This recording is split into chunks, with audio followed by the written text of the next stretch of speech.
Shalom, this is Yehudah Glick once again from Shalom Jerusalem Foundation with Temple Mount Torah, and this time we are in the book of Psalms, chapter 2.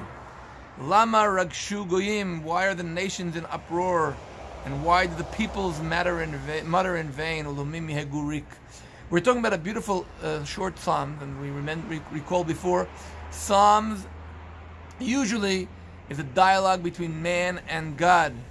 The first two chapters of the book of Psalms just deal with an introduction to the book, where chapter 1, which we saw already, discusses with the importance and the roots that a righteous person has and his deep connection to God. We're comparing him to a person sitting and living in the Garden of Eden. Chapter 2 deals with nations, the nations that are trying to uproar against God.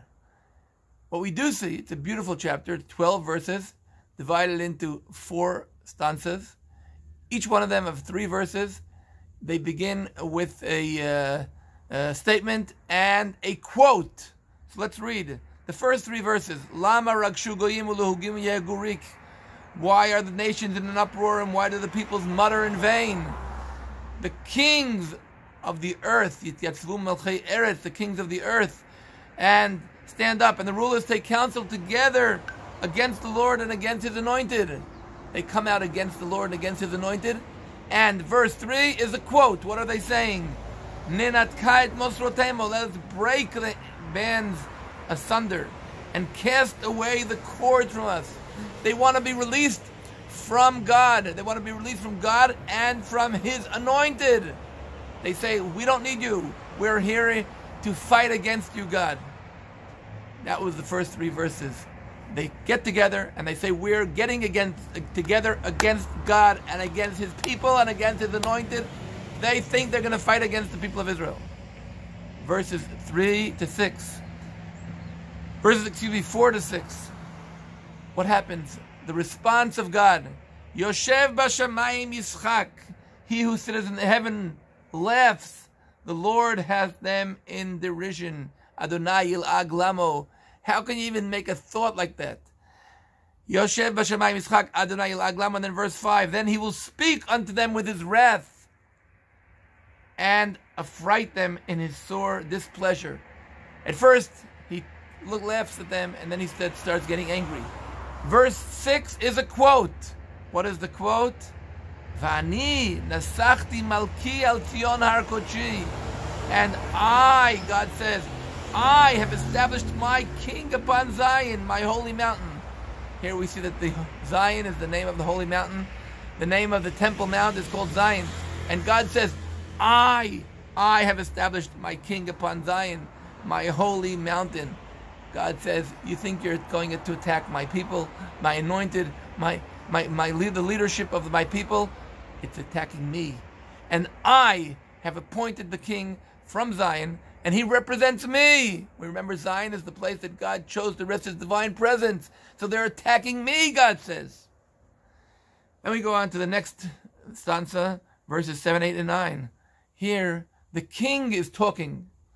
I will tell them the truth. Asapra el chok. The Lord said unto me, Adonai amar le bniyata, ani hayom yiliticha. The king of Israel is the son of God. God says, I have appointed you. I have begotten you. Sha'al mimeni, ask me, request from me. Ve'etna goyim, and I will give nations for thine inheritance. Ve'achuzatcha afsei aretz, and the end of the earth for your possession. God says to the king of Israel, don't worry. You don't be afraid from them. You may hear them calling on the media. They may be calling on CNN saying, we're going to attack Israel and attack the people and attack the anointed of God. Don't listen to them. Whatever you want, you request from me. And here's the quote. Teroem b'shevet barzel kichlioter tenapsem. Verse 9. You shall break them with a rod of iron and shall dash them in pieces like a potter's vessel. Refer to them as a paper plate. Refer to them as somebody who cannot attack us. Fight and support us the king of Israel is saying to God. So we started off with the nations getting together and they're going to attack the people of Israel and its king. We have the response of God. At first he laughs at their even thought.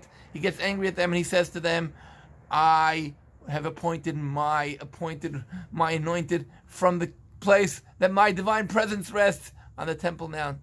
The response of the king of Israel says, God to the king of Israel, whatever you want from me, ask. And the king of Israel says, please defeat my enemies. And the final 3 verses, the king of Israel is speaking directly to the nations. He says to them, now, therefore, Melachim haskilu, listen, kings, be wise. Hivasru shoftei aretz, the judges of the earth, be admonished. Serve the Lord. If do it, Adonai b'yir'ah, v'gilu b'iradah. Rejoice with trembling and worship God with fear. Understand that He is ruling the world, not you, kings of the world. Nashku bar penya enafetov duderech. Hug the Son of God. Embrace Him. Because otherwise God will be angry at you and you will lose your way. Ki yiv'ar kimatapo. God's anger can be burnt in seconds. Ashrei, but happy are those who take refuge in Him. What we see here is this beautiful piece. It's connected to the first chapter where we saw the person who does not walk in the ways of God loses his way, loses his path. So too are the nations that are getting up and want to announce a rebellion against God. How are they announcing the rebellion against God when they're going against His people? God says, the king of Israel is my son. The king of Israel I've anointed from my divine presence. You want to be part of what's going on? Connect. We see here, we definitely remember the king of Solomon who builds the temple of God on the Mount of Zion. And he is a symbol to the nations. If you want to join, receive the blessing from God. Happy is those who take refuge in God, those who connect to the people of Israel, to the king of Israel. Those who are part of the word of God can be part of the blessing because God chose the people of Israel to be a source of blessing to the entire world. If you fight against Israel, zero tolerance. We will break them as a potter's vessel, as a piece of clay. If you join it, you will get the blessing as well. The nations of the world, those who are supporting Israel, those who are supporting Israel are supporting God, are supporting God's Son, are supporting the King of Israel, are supporting the connection to God. Those who fight against Israel, those who fight against God, those who fight against Israel are fighting against God.